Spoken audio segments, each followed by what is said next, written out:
नमस्कार, मैं Prachi Gupta Lalbagh girls inter college के YouTube चैनल की अपनी संगीत की कक्षा में आप सबका स्वागत करती हूँ।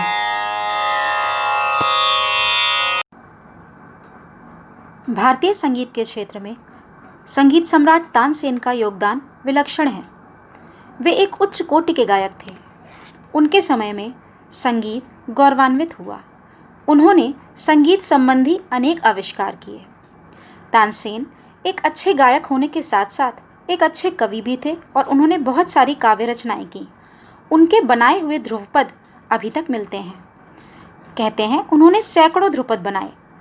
उनके ध्रुपद गंभीर और उच्च श्रेणी के माने जाते हैं।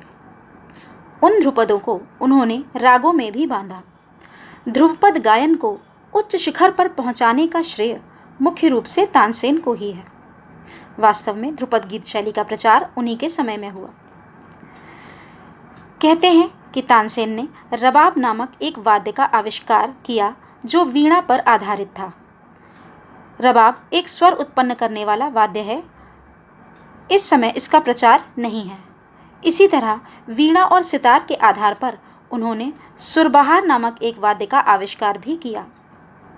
इसके अतिरिक्त उन्होंने कई तालों की रचना की।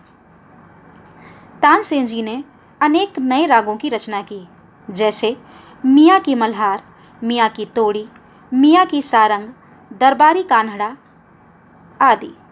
ये सभी राग अब भी प्रचलन में हैं और बहुत ही आकर्षक और लोकप्रिय राग हैं। तानसेन एक महान गायक थे। आईने अकबरी में लिखा है कि ऐसा गायक पिछले 1000 वर्ष में नहीं हुआ। उनके गायन में विलक्षण जादू था। कहते हैं कि वे अपने गायन के प्रभाव से हिरणों को बुला लेते थे, पानी बरसा देते थे, पत्थर पिघला देते और अग्नि प्रज्वलित कर देते थे। तानसेन की कला की चारों ओर प्रशंसा होने के कारण अकबर के दरबारी उनसे ईर्ष्या करने लगे।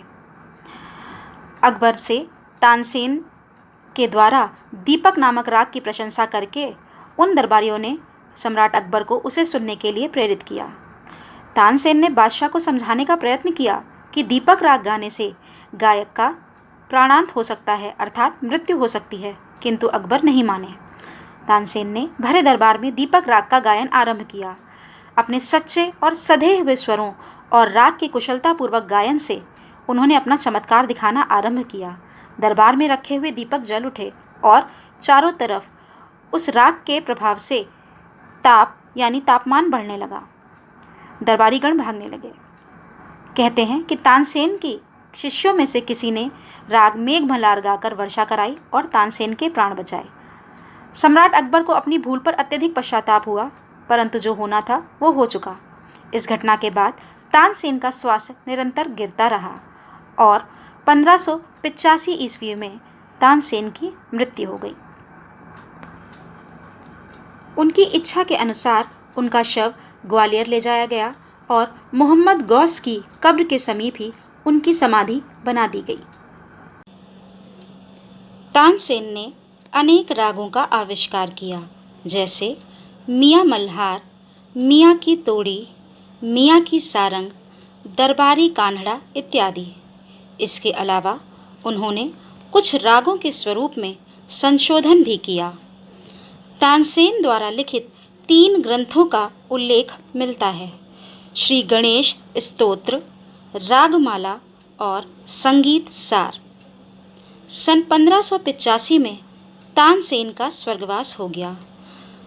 मरने के उपरांत बेहट में हजरत गौस की समाधि के निकट उनकी समाधि बनाई गई। प्रतिवर्ष उनकी पुण्यतिथि पर राष्ट्रीय संरक्षण में मध्य प्रदेश सरकार के द्वारा एक कार्यक्रम आज भी संपादित किया जाता है। इस कार्यक्रम में अखिल भारतीय प्रमुख कलाकार अपनी अपनी श्रद्धांजलि उस अमर गायक को समर्पित करते हैं। तानसेन का नाम संगीत जगत में सदैव स्मरणीय रहेगा।